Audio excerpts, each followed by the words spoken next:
বন্ধুরা, কেকেআর এর most weighted player গতকাল ইডেনে কেকেআর এর ক্যাম্পে জয়েন করেছে।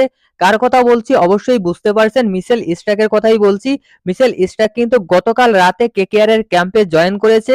আর অপরদিকে ডাব্লিউপিএল এ কিন্তু আরসিবি চ্যাম্পিয়ন হয়েছে। 17টা সিজন খেলেছে আরসিবি, যার ভিতর ডাব্লিউপিএল এ কিন্তু এই সিজনে দিল্লি ক্যাপিটালসকে হারিয়ে চ্যাম্পিয়ন হয়েছে আরসিবি ওমেন্স টিম। তো প্রথমেই কেকেআর সম্পর্কে কিছু কথা বলবো, নেক্সট আরসিবি সম্পর্কেও কিন্তু কিছু কথা বলবো।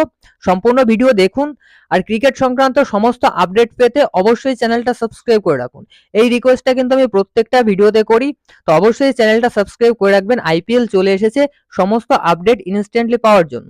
তো দেখো, গতকাল কেকেআর একটা ইন্টো স্কোয়াডের মধ্যে কিন্তু ম্যাচ খেলেছে, প্র্যাকটিস ম্যাচ। এই প্র্যাকটিস ম্যাচে কিন্তু দারুণ পারফরমেন্স করেছে Philip Salt, Nitish Rana, Andre Russell, Rinku Singh.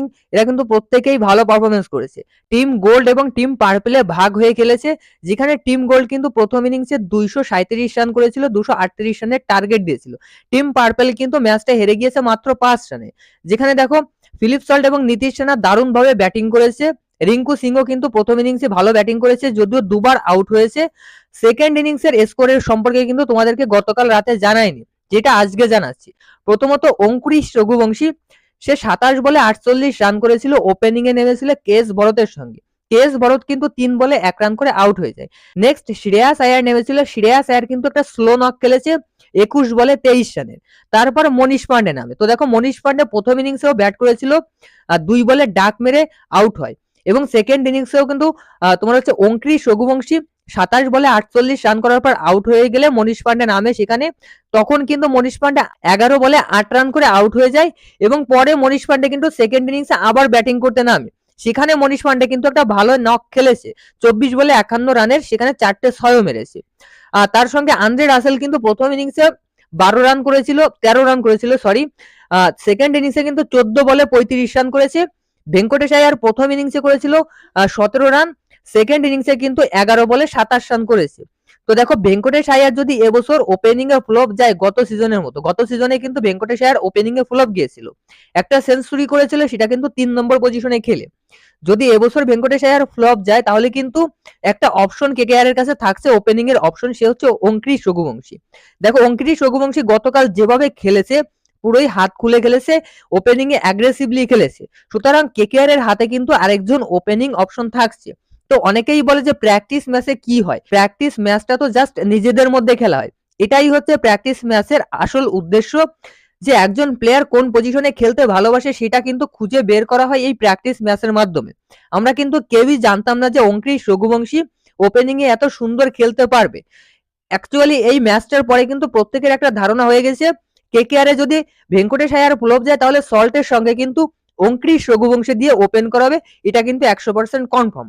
Venkatesh আয়ার ফার্স্ট চয়েস থাকবে, তবে যদি ফ্লপ যায় তাহলে কিন্তু অঙ্কুরিশ রঘুবংশীকে দিয়েই ওপেন করাবে সল্টের সঙ্গে। তো আপনাদের কি মনে হয়, অঙ্কুরিশ রঘুবংশীকে কি সল্টের সঙ্গে ওপেন করানো উচিত? কমেন্টে জানাও। তাছাড়া গতকাল কিন্তু কেকেআর এর মেইন প্লেয়ার যোগ দিয়েছে কেকেআর এর ক্যাম্পে, মিচেল স্টার্ক। গতকাল রাত প্রায় 9:30টার দিকে যোগ দিয়েছে কেকেআর এর ক্যাম্পে, যদিও 6টার দিকে আসার কথা ছিল, লেট কিন্তু 2-3 ঘন্টা হয়েছে। তো দেখো, আজকে কিন্তু কেকেআর এর প্র্যাকটিস হবে না, যেহেতু আজকে ওই জার্সি উন্মোচনের একটা ইভেন্ট রয়েছে। সেই ইভেন্টের জন্য কিন্তু আজকে কেকেআর এর প্লেয়াররা খুব সম্ভবত প্র্যাকটিস করবে না। সুতরাং মিচেল স্টার্ককে কিন্তু আজকে প্র্যাকটিসে খুব সম্ভবত দেখা যাবে না। আগামী কাল থেকেই কিন্তু মিচেল স্টার্ক প্র্যাকটিস করবে কেকেআর এর প্লেয়ারদের সঙ্গে।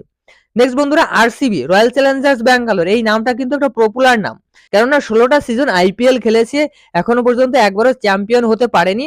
সব থেকে বড় কথা হচ্ছে, রয়্যাল চ্যালেঞ্জার্স ব্যাঙ্গালোরের কয়েকটা প্লেয়ার যেমন ক্রিস গেইল, বিরাট কোহলি এবং এবি ডেভিলিয়ার্স, এই তিনজন কিন্তু আরসিবির মেইন 3জন প্লেয়ার। তারা কোনোদিন ট্রফির মুখ দেখতে পারেনি। তবে রয়্যাল চ্যালেঞ্জার্স ব্যাঙ্গালোরের ওমেন্স টিম কিন্তু সেকেন্ড সিজনেই ট্রফির মুখ দেখেছে। হ্যাঁ বন্ধুরা, গতকাল ডাব্লিউপিএল এর ফাইনাল ছিল, সেখানে দিল্লি ক্যাপিটালসকে হারিয়ে কিন্তু রয়্যাল চ্যালেঞ্জার্স ব্যাঙ্গালোর 8 উইকেটে ম্যাচ জিতে চ্যাম্পিয়ন হয়েছে। দিল্লি ক্যাপিটালস প্রথমে কিন্তু দারুণ শুরু করেছিল শিপালি বর্মা এবং ম্যাগলেনিং ক্যাপ্টেন, যেখানে শিপালি বর্মা 44 রানে আউট হওয়ার পর কিন্তু সোপি মোলেনিক্স, যে আরসিবির হয়ে খেলে, সে কিন্তু ম্যাচ ঘুরিয়ে দিয়েছিল। 3টে উইকেট 1 ওভারে নিয়ে নেয়, তখন কিন্তু ম্যাচ ঘুরে গিয়েছিল। তার সঙ্গে শ্রেয়াঙ্কা পাটিল 3 ওভার 3 বল করে 4টে উইকেট নিয়েছে। তো দারুণভাবে বল করেছে শ্রেয়াঙ্কা পাটিল এবং সোপি মোলেনিক্স, যেখানে দিল্লি ক্যাপিটালস 114 রানের টার্গেট দিয়েছিল, যেটা কিন্তু স্মৃতি Mandanna, soapy divine, Alice peri, দুর্দান্ত একজন প্লেয়ার এলিস পেরি। তারপর রিসা ঘোষও কিন্তু ম্যাচে যথেষ্ট কন্ট্রিবিউট করেছে। তো আরসিবি কিন্তু ফাইনালি একটা ট্রফির মুখ দেখেছে 17টা সিজন পরে।